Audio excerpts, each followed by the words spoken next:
क्या राहुल गांधी के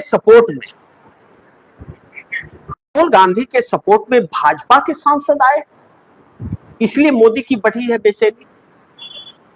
इस सपोर्ट को आप इस नजरिए से मत देखिए कि भाजपा के सांसद कांग्रेस में आ रहे हैं, ऐसे मत देखिएगा आप। इसका मतलब यह मत समझिए, आप दर्शक इसे इस तरह से समझिए कि जिस भारतीय जनता पार्टी के अंदर का राज 10 सालों तक, बल्कि 11 साल मान लीजिए, थर्ड टर्म सरकार बनने के बाद भी 24 के बाद 25 तक, 11 साल तक एक लफ्ज भी सरकार की कमियों का विपक्ष को सहारा नहीं मिला। कोई बात बाहर निकल करके नहीं आई, ना मीडिया में ना कहीं भी, सिर्फ विपक्ष की बात होती थी।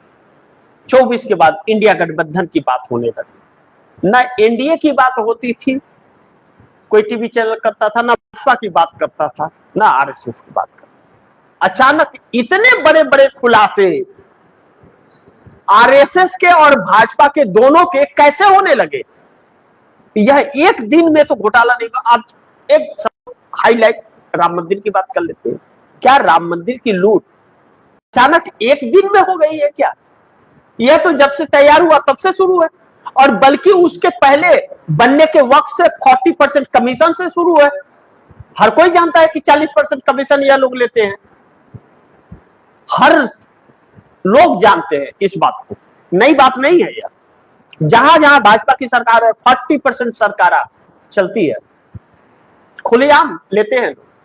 इन्हीं के लोग, भाजपा के लोग ही भाजपा से काम कराएंगे तो 40% देना पड़ेगा, ऐसा आरोप लगता है कई जगह। बहुत सारे लेटर, बयान, बहुत सारे कुछ आए। इस पर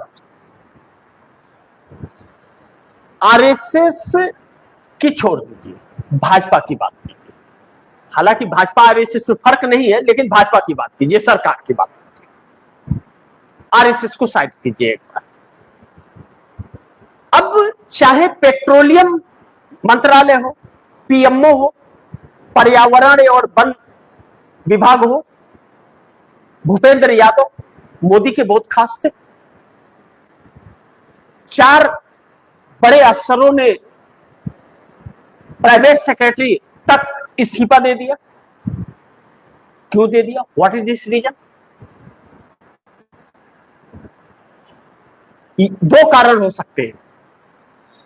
या तो सरकार ने उन्हें निकाल करके फेंक दिया, या फिर उन्होंने सरकार के काम को करने से इनकार कर दिया, इस्तीफा फेंक दिया और चले गए।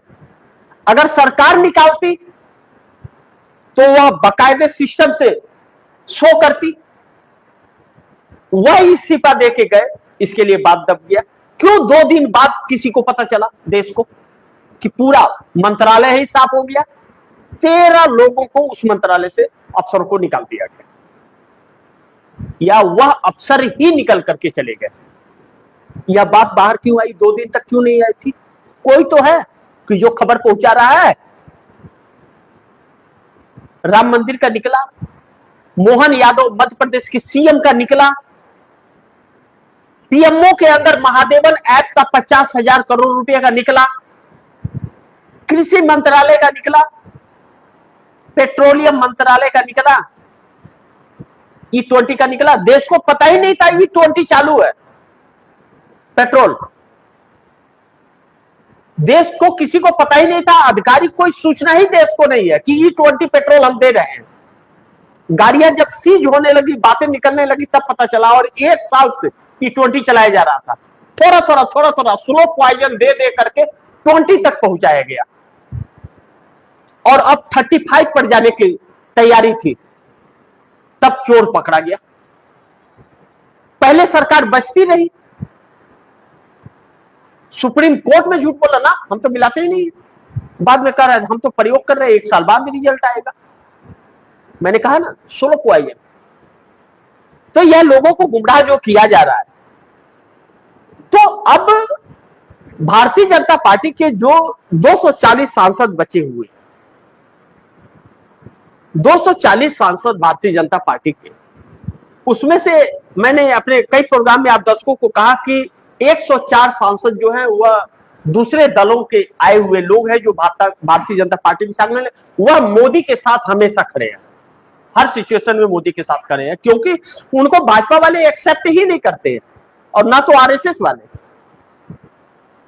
लेकिन 136 जो हैं, जिनका नाम भी ऊपर नहीं आ पाता, जिनके सपोर्ट से सरकार तो चलती है लेकिन उनको दबा के रखा जाता है, सिर्फ चंद लोगों नेताओं का नाम आता है, वह भी मंत्री न रहे तो उनका भी नाम नहीं आएगा। शिवराज सिंह चौहान को कोई देखता है क्या? सीएम की कुर्सी से हटने के बाद कृषि मंत्री है हमारे देश का, कहीं दिखते ही नहीं। क्या हमारे देश में किसानों की समस्या नहीं है? किसानों पर आकर के कोई प्रेस कॉन्फ्रेंस करते हुए इनको कभी देखता है क्या? जब सरकार फंसती है तो एक प्रेस कॉन्फ्रेंस दबाव में कराया जाता है।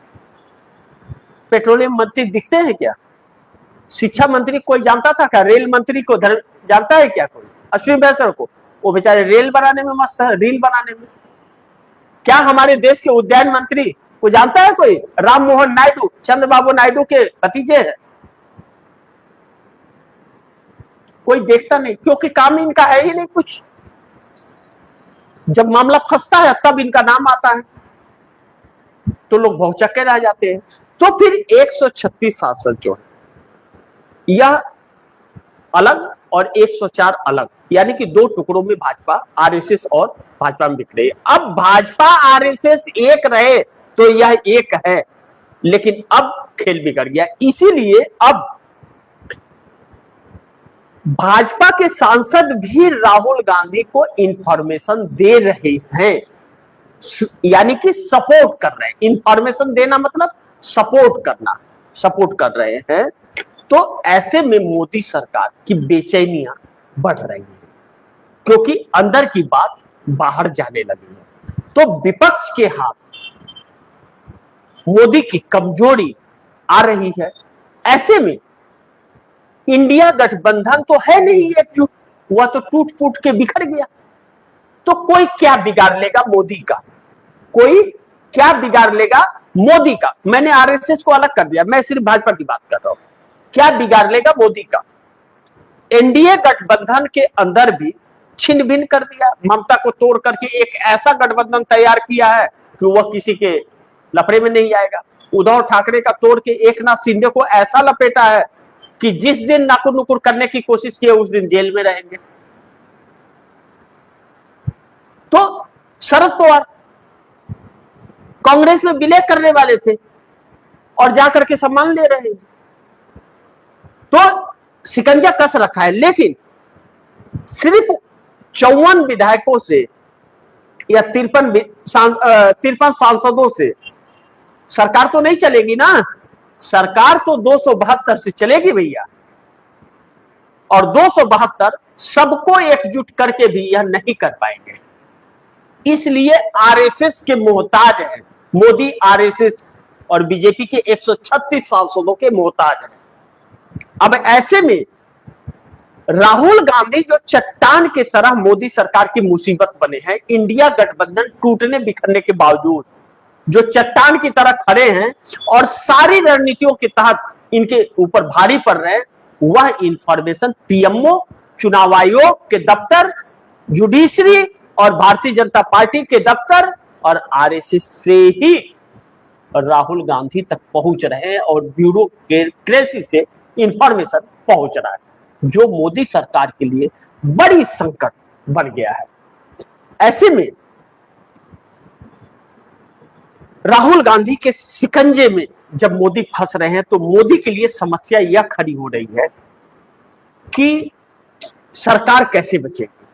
और अगर इस तरह के बगावत है तो कैसे बनेगा? मोदी 29 के तक सरकार रह गई तो 29 के बाद तो प्रधानमंत्री नहीं बनेंगे, यह तय है।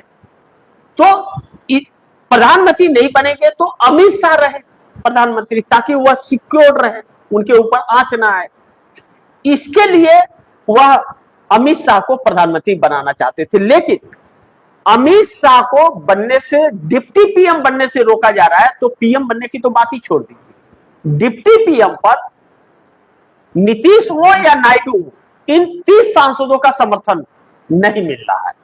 दूसरी तरफ भारतीय जनता पार्टी जो ओरिजिनल अटल बिहारी वाजपेयी के सिद्धांतों पर चलने वाली है और आरएसएस के लोग बिल्कुल नहीं, क्योंकि आरएसएस की साख जाने वाली बात होगी, क्योंकि आरएसएस हमेशा से भारतीय जनता पार्टी के ऊपर कंट्रोल बनाए रखा।